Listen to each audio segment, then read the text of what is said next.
Assalamualaikum warahmatullahi wabarakatuh. Perkenalkan, nama saya Teguh Duokni, NIM 12020413895. Saya membuat video ini yang berjudul tentang hukum Islam di Malaysia. Perkembangan Islam di Malaysia sangat terkait dengan berdirinya Kerajaan Islam Malaka dengan rajanya yang pertama adalah Pasmara Iskandar Shah yang memeluk agama Islam pada tahun 1914 Masehi dan yang bergelar Sultan Muhammad Shah. Kerajaan ini tercatat sebagai kerajaan pertama di Malaysia yang memiliki undang-undang tertulis yang disebut dengan Undang-Undang Malaka pada dekade 1970.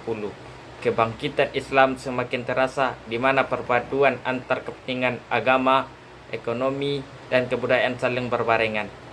Pemerintah menjadikan program reformasi ekonomi dengan sasaran meningkatkan usaha orang-orang Melayu dan penduduk Bumi Putra. Walaupun program ini tertuju pada pembangunan sosioekonomi Melayu, tetapi juga akan memperkokoh solidaritas Melayu Islam.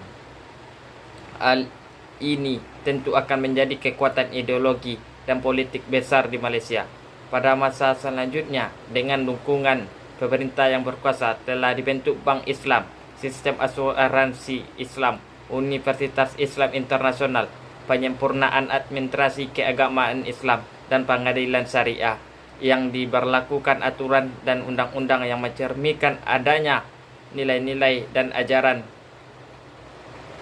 Islam. Negara Islam Federasi Islam pernah menganut hukum Inggris.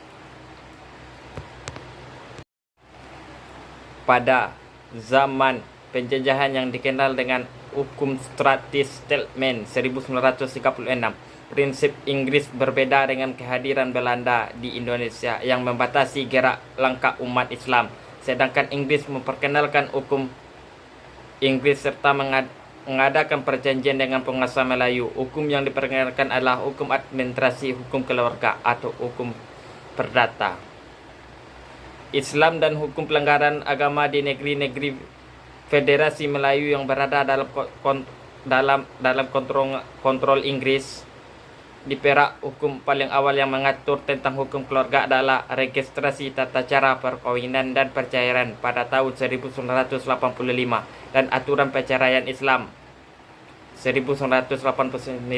Di Selangor telah diberlakukan dan pencatatan pernikahan dan perceraian Islam 1985, sebuah bentuk undang-undang yang berlakukan pada penjajahan Inggris direvisi oleh Melayu. Bukti diterapkannya hukum Islam di Malaysia yang terdiri atas 3 periode. Yang pertama, periode penjajahan. Yang kedua, periode kemerdekaan. Yang ketiga, terkodifikasi hukum yang paling awal termuat dalam Prasasti Terengganu yang ditulis dalam aksara Jawi dan memuat daftar mengenai 10 aturan bagi pelanggan yang mendapat hukuman. Prasasti ini dibuat pada hari Jumat 4 Rajab Februari 1903 Masehi. Selain kodifikasi hukum tersebut, terdapat pula risalah hukum kaum dan buku hukum singkat Melaka yang mengatur semua menyangkut keperdataan dan bahkan pidana Islam.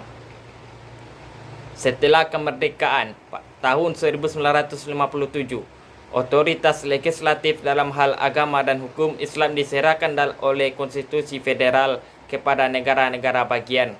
Kepala agama Islam di setiap negara bagian dipegang oleh penguasanya sebuah Dewan Agung Agama Islam yang terdapat seluruh negara bagian, termasuk wilayah federal yang bertugas memberikan nasihat kepada penguasa atau yang dipertuangkan agung.